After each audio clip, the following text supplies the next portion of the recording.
What is crack-a-lackin', Stabby family? Well, the weather is garbage. I don't want to do anything, but gotta keep that grind. So, part 3 of those blackout window inserts. Let's do this.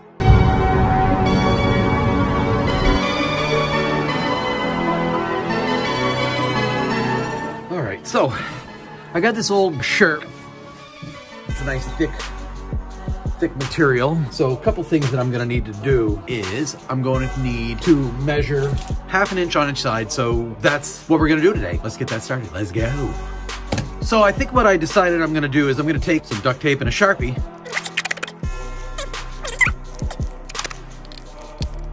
All right, so now I'm gonna trace garbage. All right, now that I have it traced out, let's cut this baby out. Crude, real crude.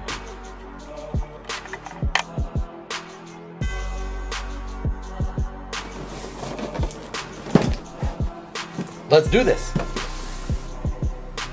After we get both our sides cut out, you want to put them together so that the outside, both outside parts are going to be facing inward. So now I'm going to go through, I'm going to pin these down.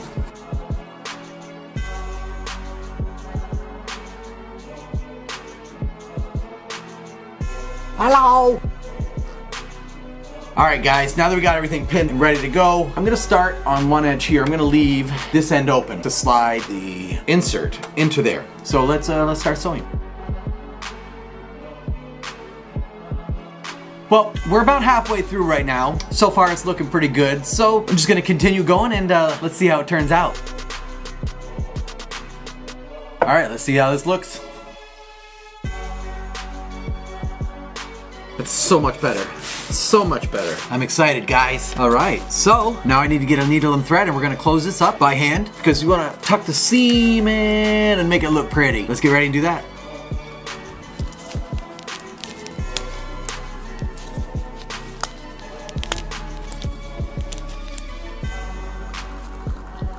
This should be interesting. I'm blind and shaky. Did you look at that? I did it. You know what I didn't do? I didn't cut enough thread. That isn't gonna do anything, but to start, right? So what I'm gonna attempt to do is get all of this folded in here so that the seams are all in. Now start your thread on the inside so that the tail will be tucked away and you're not gonna have that hanging out because you want that as an anchor. So the object, in order for this to work, you're gonna go through like you're locking it, like you're gonna finish it off. So go through your loop, pull it tight, and then that's gonna create that seam that you're looking for. So go through, come up through there, and that creates a nice seam that'll kind of fold into itself. It'll look nice and clean when you're finished. So I went through when you weren't looking and I pinned all the way around so it would hold so I don't have to keep fidgeting with it while I'm sewing it. So much faster. All right, now I've got to a point, oh, it's ugly. I was hoping for it to look a little bit better. Maybe once it's done, I'll take a look at it and whatever.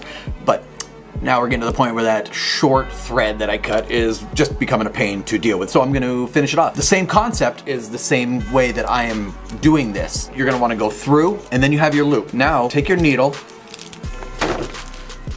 and just spin the thread around it a few times and pull it tight. That creates a knot. Now let's get a new piece of thread. So I didn't show you this part before. This is a pretty simple way to create that knot at the end of your thread. You want to take and wrap it around your finger loosely a couple times and then roll it in.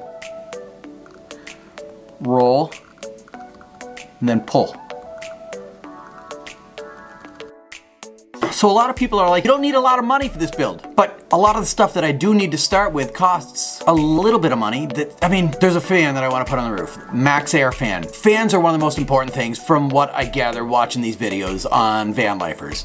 You want to be able to keep the moist air out of that van. So having something keeping a flow will, in the long run, preserve the inside of your van. And doing this in Vermont, I'm gonna need some kind of a heat source. I'm torn. I was thinking about getting one of those diesel heaters, which can be tucked away.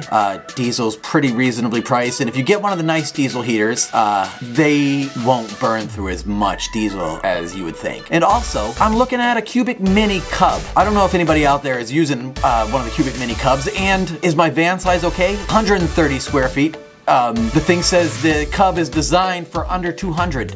So is it still gonna be too much if I put a couple sticks of hardwood in there just to get the heat going? I think it's gonna be okay. Does anybody have answers for me on that one? Let me know on the comments. For those of you that are new to the channel, I just bought a ProMaster City. So it's a smaller van. Putting a wood stove in there might be overkill, but I don't know, I watch a lot of van lifers and they complain about the temperature, too cold, hard to sleep. Is overkill really overkill when you're trying to survive in a tin can?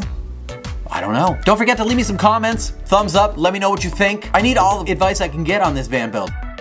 Getting ready to finish up here, guys. I'm torn because I rushed through the middle of it and it's a little rushed looking.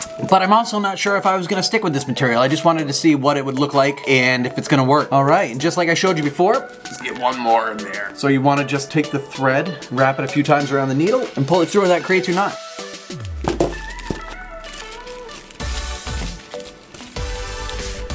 Well, that's it. We made the first one. I also contemplated putting some like weather sealant or something on the material so that it would not get moisture, but we'll see.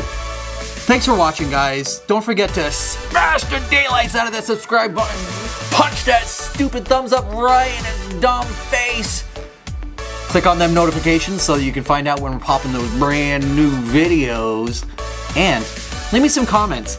I want to know what you think about a wood stove in the van or a diesel heater. They're both pretty expensive, so it may be a while before I do that. The first thing is going to be the fan, the Max Air fan on the roof.